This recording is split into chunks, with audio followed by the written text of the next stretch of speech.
Secrets from Gandhi's grave to build your business. If you've been following along with this video series, you know that we've been focusing on leadership and very specifically the three styles of communication that are optimally used in leadership during different phases of a relationship. Commonly, there are three that we've referred to. We've already talked about military or dictatorial style leadership and how that's very effective and necessary in the early phases of a relationship with a client or a team member.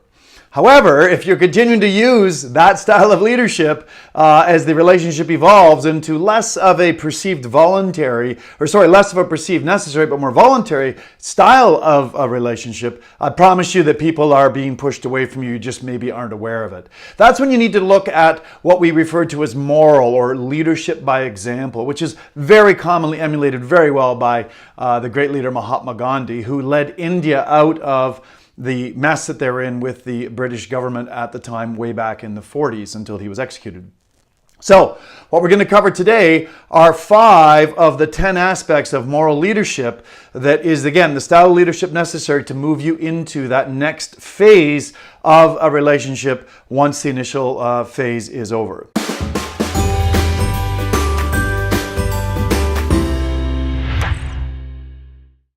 So the first one we're going to cover today is leading by example. And Gandhi had a famous quote that was, paraphrased as, "Be the change that you want to see in the world." Okay? So if you want your team to work hard, you got to be willing to work hard. You want your team to be polite, you've got to be polite. If you want your team to be lifelong learners, then you've got to be a lifelong learner, right? It's pretty straightforward, but it's not always well copied or emulated. And here's what I'm going to ask you to do, is to have a look at places in your life where you feel like you're falling a little short, not leading by example, and then just create a game plan to clean it up. Work with your coach if you have one.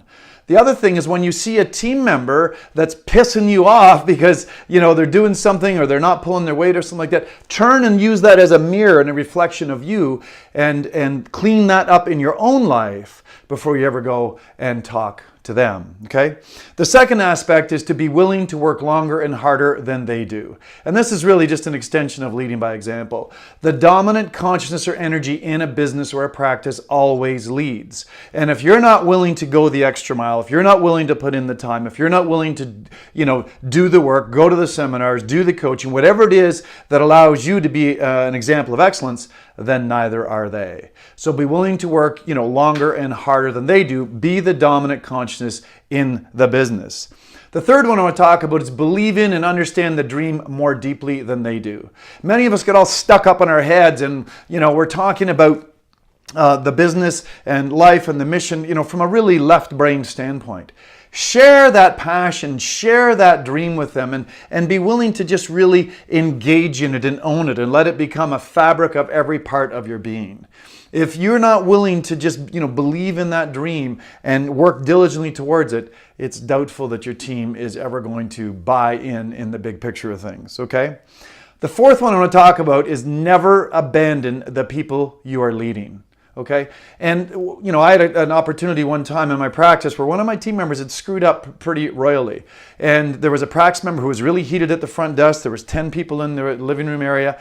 And, this was an opportunity to really own this piece. And I know she'd screwed up, but I just said to the practice member, I said, look, I understand there's been a problem here and we're going to clean it up. So I'm just going to ask you to just, take a few deep breaths. I'm going to call you later tonight and I'm going to let you know, what we're going to do to clean this up. Never abandon the people you're leading, particularly in front of other team members or in front of other clients, because, good relationships are built upon trust. If you breach that trust, if you create a rift, it's almost impossible to ever get it back. So never abandon the people, even if you know they've screwed up, right?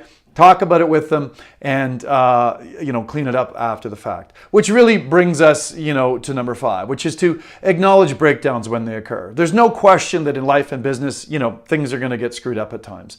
So when they do, just acknowledge it. Stand in the light of your part in it, your co-creation, your screw-ups. You can't leave a place you've never been. You can't leave Zimbabwe if you've never been there. It's geographically impossible. And you can't grow from a learning opportunity unless you're willing to stand in the light of the fact that you messed up. Stand there, accept it, learn from it, and then move on.